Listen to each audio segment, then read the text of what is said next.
Iran America युद्ध में आप देखिए मौत का जो आंकड़ा है वो सामने आ गया है और इस युद्ध में 3271 लोगों की जान चली गई है। ईरान में 2000 से ज्यादा लोग मारे गए।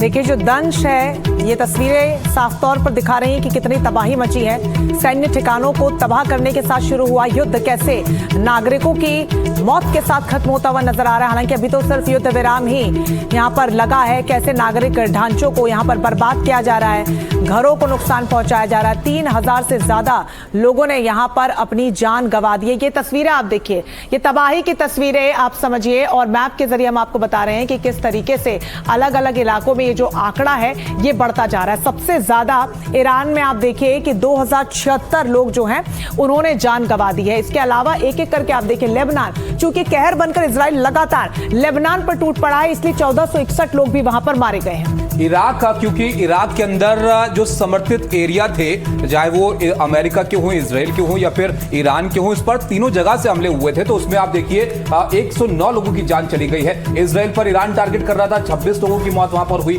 फिलिस्तीन में 4 लोगों की जान गई। लेबनान में हिजबुल्लाह से इजराइल लड़ रहा है, तो 1461 लोगों की वहां पर अब तक मौत हो चुकी है। तो वहीं यहाँ का इलाका आप देखेंगे, मिडिल ईस्ट के जो तमाम देश है, आप कुवैत में देखिए 7 लोगों की मौत हो चुकी है। कुवैत पर लगातार आक्रमण हो रहे हैं और जो अमेरिकी बेस वहां पर है उनको कैसे निशाना बनाया जा रहा है। बहरीन में देखिए आंकड़ा 3 है, तो वहीं यूएई में 12 लोगों की मौत हो गई है। यूएई में सबसे ज्यादा राजधानी अबू धाबी, उसके अलावा दुबई सिटी, सबसे ज्यादा हमले यहाँ पर हो रहे हैं और ओमान में 3 लोगों की मौत हुई है। तो ये आंकड़ा ये बता रहा है कि किस कदर आम लोगों की भी जान जा रही है। इसमें बहुत से लोग सेना के भी हैं, जो सैनिक है वो भी शामिल हैं और सबसे ज्यादा महत्वपूर्ण ये समझना भी है कि किस कदर वापस से जो तमाम तबाही हुई है, जिस तरीके का दंश झेला गया है, क्या विकास जो उस स्तर का है अब आने वाले कई सालों पे पिछड़ चुके हैं ये तमाम देश।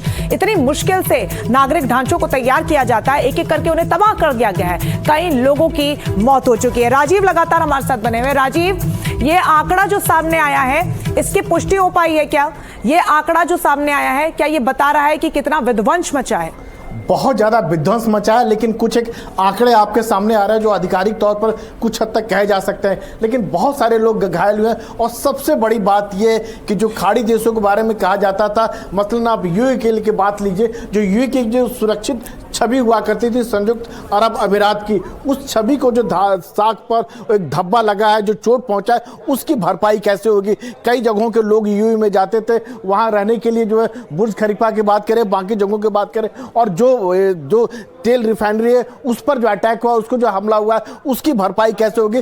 बहुत ज़्यादा नुकसान हुआ है। यह केवल एक मरने वाले कुछ लोगों का आंकड़ा है जो करीब 4000 है, लेकिन इसके आप पीछे जाएंगे तो बहुत बड़ा नुकसान है। बहुत कई सैकड़ों हजारों लोग घायल हुए हैं और उससे जो साख का जो छवि की बात कर सकते हैं या आर्थिक नुकसान की जो बात कर सकते हैं वो कहीं ज़्यादा हुआ है और जिसकी भरपाई जो है हाल के सालों में नहीं हो सकती है।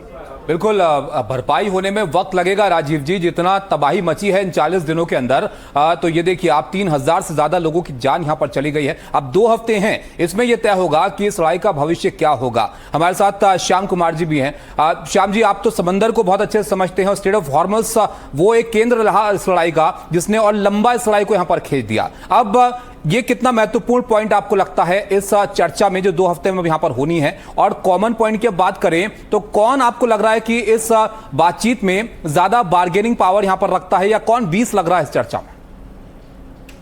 ताबिश, नमस्कार, जय हिंद सर, वरुणा। देखिए, अगर आप पूछते हो कि युद्ध का क्या मंजर है, तो मैं कहूंगा मुझे दिखता चारों तरफ समंदर है, क्योंकि ये लड़ाई शुरू से स्ट्रेट ऑफ हॉर्मुज की थी। और एक और लाइन कहूंगा जल्दी से ओपनिंग में, जो मैंने अभी सोचा कि देखिए आज सुबह मध्य पूर्व से एक ठंडी हवा चली है, सावधान, ये अटैक सिर्फ 2 हफ्तों के लिए टली है। नहीं, लड़ाई स्ट्रेट ऑफ हॉर्मुज की तो नहीं थी श्याम जी, लेकिन हो गई थी आखिर में, और वो एक बड़ी दिक्कत बन गई थी ट्रंप के लिए। जी, तो मैं कह रहा हूं कि ये जो युद्ध का जो मंजर है, 4000 लोग मर चुके आप कह रहे हो, और ये सीज फायर किया गया है। ये एक्चुअली अमेरिका ने ल्यूर करके ईरान को फंसाया और अब वो एक रीमैन्यूवरिंग कर रहा है, रीलोकेशन कर रहा है। इजराइल तो अपना ग्रेटर इजराइल देख रहा है। कभी इजराइल और ईरान एक्चुअली लड़े नहीं ज्यादा। इजराइल के टारगेट्स बड़े डिफाइंड थे, तेहरान और मिडिल ईरान, वेस्टर्न ईरान, और पूरा का पूरा गल्फ अमेरिका ने मिडिल ईस्ट के साथ संभाला हुआ था और वही करना है। उसने ल्यूर किया, हॉर्मुज को बंद करवाया। ये ग्रेटर इजराइल की बात जो सर आप यहां पर कर रहे हैं, क्या आपको ऐसा लग रहा है कि ये रीलोडिंग के लिए 2 हफ्ते का टाइम इस्तेमाल हो सकता है इस लड़ाई के अंदर, या ये हल की तरफ कोई बात यहां पर जा सकती है, या 2 हफ्ते बाद फिर से मैंने कहा घमासान? जी, मैंने कहा कि ये तो 2 हफ्तों के लिए टली है, अटैक डाला है उन्होंने, युद्ध विराम तो हुआ ही नहीं। ये देखिए, मैं आपको समझाऊं इसको।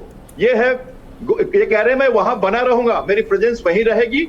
स्टेट ऑफ हॉर्मुज को पूरी तरह से खोलो, जिसमें 6000 माइंस लगे हुए हैं, और ये वाला रास्ता उन्होंने खोल रखा है जो हॉर्मुज के पास और कसान आइलैंड से जा रहा है, जिसपे टोल टैक्स लग रहा है। मेन हॉर्मुज तो बंद है, तो करेंगे क्या? मिडिल ईस्ट में रहेंगे और इस हॉर्मुज को कंट्रोल करेंगे। ठीक है, बिल्कुल। ये सवाल इसलिए भी चूंकि ठंडी हवा का जो आपने जिक्र किया, कहीं ना कहीं ये आने वाले तूफान से पहले का सन्नाटा तो नहीं, ये भी एक बड़ा सवाल है, क्योंकि इससे पहले भी जब सीज फायर का ऐलान किया है तो उस पर टिक नहीं पाए।